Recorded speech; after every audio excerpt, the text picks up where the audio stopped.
Hello. अरे तुम्ही विचारत पडला असाल, आधीचं जे फुटेज बघितलं त्यात मुंबई ठाणा म्हणजे ठाण्यातलं सगळं दिसतंय दृश्य, आणि आत्ता तर हा रत्नागिरीत दिसतोय. हो, रत्नागिरीतच आहे. प्रॅक्टिकल सेशन आहेत, तर त्या प्रॅक्टिकल सेशनसाठी आणि विजिट मला रत्नागिरीत कॉलेजला यावं लागते. आणि आज सकाळी 3 वाजता आलो आहे आणि आता चाललो आहे कॉलेजला, निघालो आहे. दिवाळीच्या सगळ्यांना हार्दिक शुभेच्छा. सो आज काही वेगळा असा विषय नाही आहे ब्लॉगचा. प्रॅक्टिकल सेशन कंडक्ट करायचे आहेत आणि कॉलेजला काही वेळ जाणार आणि तिथून मग परत मुंबईत जायचं आहे. सो थ्रू आऊट दिवस काय प्रॅक्टिकल सेशन होतात ते बघूयात.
इथे 2 मित्र आहेत माझे.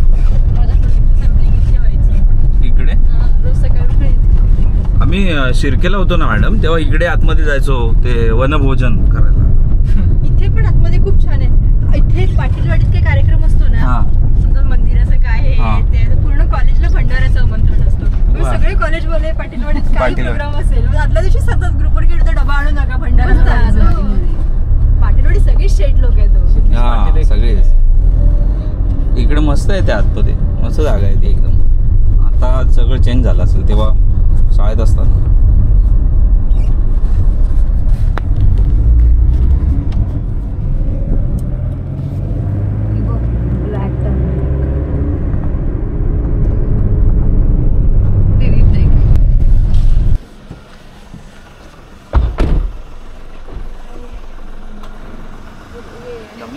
चालून चालून दमली.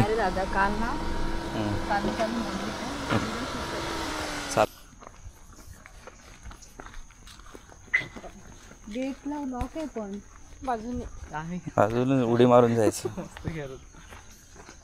बरं, तुम्हाला ना बेसिक आधी सांगते की इथे हे जे श्री डॅम आहे ना, ते रत्नागिरीला जो काही पाणी पुरवठा सप्लाय केला जातो तो ह्या डॅम मधून केला जातो. तुम्हाला पुढे माहिती असेल, फणसवडे वगैरे जर गाव ऐकून माहिती असेल, हा, तर तुम्ही ह्या असा डॅम तो पसरलाय तिकडे.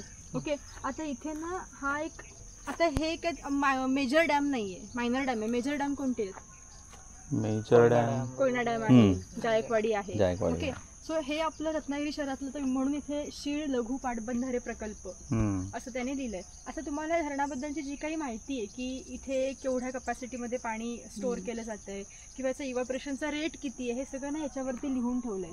तर तुम्हाला जेव्हा व्हिजिटमध्ये तुम्ही लिहाल ना रिपोर्ट, तेव्हा तुम्ही हे फोटो लावलात किंवा तुम्ही ह्याच्याबद्दल इन्फॉर्मेशन तुम्ही लिहिली तरी चालणार. ओके, सो मुळात की आपण जी धरणं असतात, ती धरणं तुम्हाला काय वाटतं की जे काही मेजर डॅम आहेत ते कन्स्ट्रक्ट केले पाहिजेत की मायनर डॅम कन्स्ट्रक्शन झालं पाहिजे? ऍक्च्युली मायनर जे धरण आहे ते, आता आपण एका डोंगरावरती उभे आहोत. ओके, त्या साईडला जो डोंगर आहे, मग आपण आता ही इथे आपल्याकडे वस्ती वाढल्यामुळे इथे कन्स्ट्रक्शन झाल्यामुळे आपल्याला जाणवत नाही, पण आपण आता एका उंच भागावरती आहे, तिथे काय केलंय, हे धरण बांधलंय. आता जनरली आता हे बरोबर आहे की मेजर डॅम पेक्षा मायनर डॅम कन्स्ट्रक्ट करा, की चेक डॅम्स बांधणं असतं का? त्याचं का कारण असतं की जेव्हा तुम्ही मायनर डॅम्स बांधता तेव्हा ते कन्स्ट्रक्शन्स असतात. तुम्ही तुम्हाला नर्मदा डॅम आंदोलन माहिती असेल की ते डॅम आंदोलनच्या मेधा पाटकर यांनी काय केलं होतं, लीड केलं होतं. आणि त्याच्यानंतर त्यांचा विरोध का होता, तर कारण का त्या जेव्हा कन्स्ट्रक्शन, ड्युरिंग दॅट कन्स्ट्रक्शन काय होणार होतं, तर तुमचे बऱ्याच लोकांना मायग्रेट करावं लागणार होतं, तुमचा तिथला बराच फ्लोरा अँड फौना तो निघून जाणार होता. जसं आपण म्हणतो ना की एन्व्हायरमेंटमध्ये मी नेहमी सांगते की each coin has the 2 sides. कारण का जसं तुमचा एखादा चांगला बाजू होणार आहे तशी तुम्हाला एक ॲडव्हर्स इफेक्ट पण एन्व्हायरमेंटमध्ये तुम्हाला बघायला मिळणार आहे. तर हे सगळे हा मायनर डॅममुळे काय होतं की थोडंसं जे काही कन्स्ट्रक्शन असेल किंवा जी काही बायोडायव्हर्सिटी लॉस आहे तो कमी प्रमाणात आपण काय करू शकतो, आणू शकतो. म्हणून ह्या डॅम्सना, छोट्या छोट्या डॅम्सना खूप म्हणजे मायनर्सना डेव्हलप करणं गरजेचं आहे. चेक डॅम्स बांधणं गरजेचं आहे किंवा मायनर. म्हणून आपल्याकडे तुम्ही जर बघत असाल तर लघु पाटबंधारे वगैरे गव्हर्नमेंटच्या पण बऱ्याच तुम्हाला स्कीम्स बघायला मिळतात. ओके, म्हणून गव्हर्नमेंट पण काय करते, ह्या गोष्टींना प्रमोट करते. ओके, म्हणून हे सगळं काही डॅम आहे त्याचा एन्व्हायरमेंटल बेनिफिट पण आहे. पण आता तुम्हाला आपण जे पुढे पुढे जाऊ तर तुम्हाला कळेल की आता लोकांना माहिती आहे की रत्नागिरीमध्ये या होत्या मॅडम रुजुता जाधव. आम्हाला गाईड केलं. इथे शीळ डॅमवरती आलो आहे आम्ही. आणि माझ्यासोबत आहेत प्रणव, सायली आणि मॅडम. आम्ही 4 जणच आहोत, कारण बाकी सगळे दिवाळी सेलिब्रेट करायला गेलेत. सो एवढ्या 4 जणांमध्येच व्हिजिट झाली आहे. आता बघूयात नेक्स्ट पुढे काय प्रोग्राम आहे. हे मॅम आता हे पाणी ना व्हिडिओ करून घ्या. तिकडे पण एक पाण्याची पाईपलाईन पणसवड्यापर्यंत हे माहिती आहे की हे इथून पुढे जातं.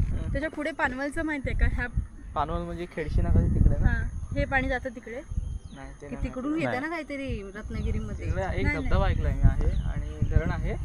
धरण नाहीये, मी नाही बघितलं. धबधबा आहे तिथे, ते माहिती आहे मला. 100% चांद सूर्य तेच ना स्टॉपच्या तिकडे पुढे.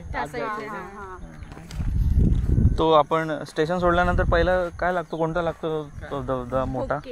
उक्षीचा. तिकडून येताना पहिला उक्षी लागतो. तो सगळ्यात मोठा धबधबा आहे तो. मी हे त्या दिवशी शूट केला होता, मी टाकला होता. रील्स बघितलीस ती सायली? ऍक्च्युली काय करायचंय, ह्याचं कुठे आता आम्ही शोधतोय की हा जो शी डॅम आहे ना, आता आपण वॉटर बजेटिंग करणार आहोत ना, तर शी डॅम ऍक्च्युली स्टार्ट कुठून झालाय, त्याचं हे किती आहे ते गुगलवरती आहे. त्याचं तुम्हाला मी दाखवते घरी जाऊन, म्हणते कॅम्पसला जाऊन. एक नकाशा आहे की कोणत्या कोणत्या गावातून ते जात आहे, पण त्याचं डेड एंड कुठे आहे किंवा ह्याला अजून किती परत फाटे फुटले आहेत, सगळं आपण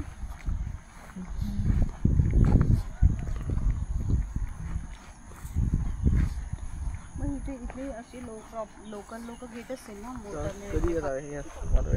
संडेचं जाऊया. संडेला जा. पहिल्यांदा लावायला घ्या.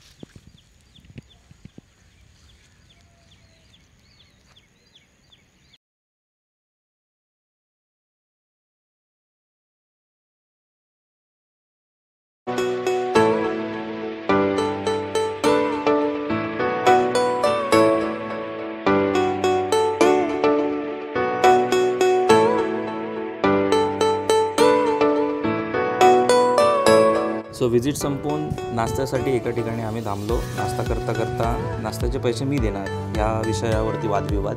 त्यानंतर कॅम्पसमध्ये जाऊन प्रॅक्टिकल सेशन्स कंप्लीट केले आणि तिथूनच मी माझ्या परतीच्या प्रवासाला परत निघालो म्हणजे मुंबईला. तर धन्यवाद मित्रांनो, तुम्ही हा ब्लॉग पूर्ण बघितल्याबद्दल. आणि हा ब्लॉग कसा वाटला हे मला कमेंटच्या स्वरूपात सांगा. पुन्हा भेटू अशाच एका ब्लॉगमध्ये.